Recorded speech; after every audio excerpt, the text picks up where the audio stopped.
Atomic size और atomic radius की बात करते हैं जी। एटम के साइज के हवाले से यहाँ पर हम बात कर रहे हैं, जैसा कि हम देखना चाह रहे हैं कि एटम आखिर हमारे पास है और वो किस शेप में है और आखिर उसका कितना साइज है, किस तरह से हम उसको डिटरमिन कर सकते हैं। तो ये चीज देखते हुए हम क्या बताते हैं जी, एटॉमिक साइज के बारे में एक बात करेंगे और दूसरी एटॉमिक रेडियस के बारे में।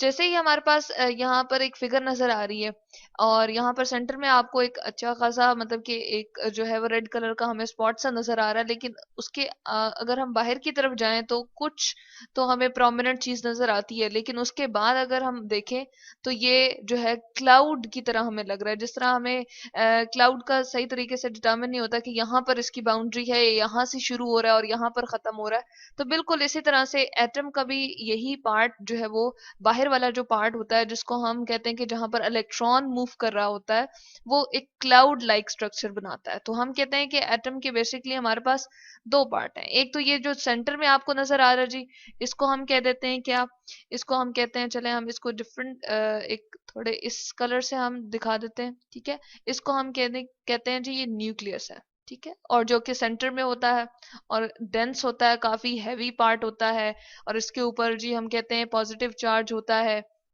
इसके अंदर प्रोटॉन और न्यूट्रॉन अवेलेबल होता है। जबकि ये हमें जो क्लाउड नजर आ रहा है, जिसको हम क्लाउड लाइक स्ट्रक्चर कंसिडर कर रहे हैं जी, यहाँ पर क्या मूव कर रहे होते हैं, ये इलेक्ट्रॉन की मूव करने की जगह होती है, जिसको हम शेल्स या ऑर्बिट भी कहते हैं। तो यहाँ पर हम लिख देते हैं जी शेल्स या फिर ऑर्बिट्स है, ठीक है। तो यहाँ से हमें दो मेन चीजें पता चल गई।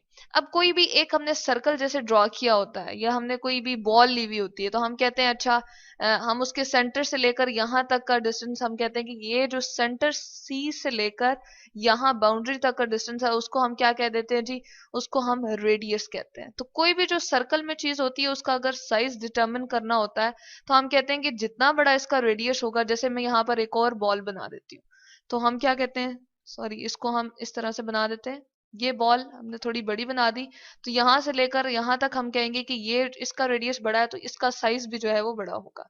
तो रेडियस जो है वो किस पे हम कह रहे हैं इफेक्ट डाल रहा है जी, साइज पे इफेक्ट डाल रहा है। तो यहाँ पर हम रेडियस को कैसे डिटरमिन करें, यहाँ पर तो हमें कोई स्पेसिफिक बाउंड्री तो नजर आ नहीं रही। जैसे अगर ये हमारे पास कोई रॉड सी बनी हुई हो, तो हम कह देते हैं अच्छा यहाँ से लेकर इसकी लेंथ यहाँ तक हम अगर मेजर कर लें तो ये इसका साइज है।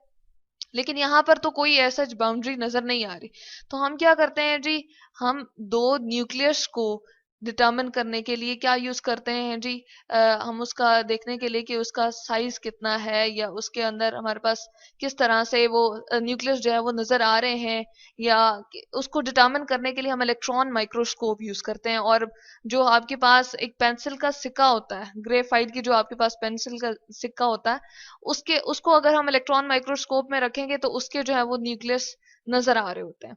तो बिल्कुल एक हम फिगर यहाँ पर देख लेते हैं, जिसके अंदर हमने क्या रखा हुआ है जी, दो एटम है और उसके न्यूक्लियस हमें प्रोमिनेंट करके नजर आ रहे हैं। ये जी हमारे पास फिगर, ठीक है, इसमें रेड कलर की ये मैंने शो कर दी है। ये हमारे पास क्या है जी, दो एटम के सेंटर में ये हमें नजर आ रहे हैं, ये न्यूक्लियस है। अब हम क्या करते हैं जी, इस एक न्यूक्लियस से लेकर जो हमें इलेक्ट्रॉन माइक्रोस्कोप में नजर आ रहा होता है, उसके अकॉर्डिंग या उसके जरिए से हम क्या करेंगे, यहां से लेकर यहां तक का डिस्टेंस जो है वो हम क्या कर लेते हैं, मेजर कर लेते हैं, और जिसको हमने नाम क्या दे दिया जी, ए बी। अब इस ए बी डिस्टेंस को क्या करते हैं, हम डिवाइड कर देते हैं या हाफ कर देते हैं इसका, तो हमारे पास क्या आ जाता है जी, एटॉमिक रेडियस एक एटम का आ जाता है। तो ये हमें पता चल जाएगा कि इसका रेडियस कितना है। इसी तरह से बिल्कुल इक्वली ये इसका भी पता चल जाएगा। और लेने हमने सेम एटम होते हैं, जैसे मैं अभी यहाँ कार्बन की बात कर रही थी, ग्रेफाइट की बात कर रही थी, जो कि कार्बन ही की एक फॉर्म होती है, उसको हम कार्बन भी कह सकते हैं। कार्बन का जब डिटरमिन किया गया तो वो कितना आ रहा था जी, 154, ठीक है। और 154 को जब अगेन हम क्या करेंगे, 2 पे डिवाइड करेंगे तो हमारे पास क्या आ जाएगा, यहाँ पर हमारे पास आंसर आ जाएगा जी 77। ठीक है। अब ये जो मैंने 77 और ये डिटर्मिन करके लिखा, आखिर कोई इसका यूनिट भी तो होना चाहिए। जैसे हम स्केल के ऊपर देख रहे होते हैं जी, सेंटीमीटर के जरिए से हम देख रहे होते हैं कि उसके सेंटीमीटर में लिखा होता है, यूनिट उसका होता है। हम किसी भी लाइन को मेजर कर रहे होते हैं, या जैसे आटा या चीनी वगैरह हम ले रहे होते हैं, तो हम कहते हैं किलोग्राम में ये चीज इतनी है, केजी। तो इसका भी यूनिट होता है, जो बहुत ही छोटी चीजों के लिए, बहुत छोटी मेजरमेंट के लिए यूज किया जा रहा होता है जी, वो होता है हमारे पास पीएम। मैंने यहाँ पर लिखा है, इसकी चले हम फुल फॉर्म यहाँ पर लिख देते हैं, जिसको हम कहते हैं पिकोमीटर।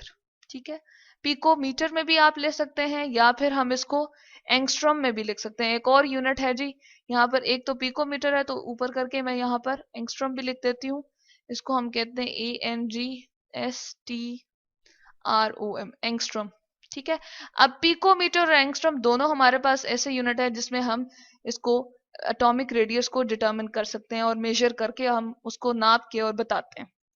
अब ये इन दोनों के दरमियान भी हम रिलेशनशिप दिखा देते हैं। अच्छा, पिकोमीटर को तो हम पीएम से रिप्रेजेंट करते हैं, एंगस्ट्रॉम को हम ए नॉट से करते हैं। यहाँ पर मैंने लिख दिया जी, यहाँ पर पिकोमीटर के लिए भी लिख दिया किस फॉर्म से हम रिप्रेजेंट करते हैं और किस तरह से हम इसको लिखते हैं।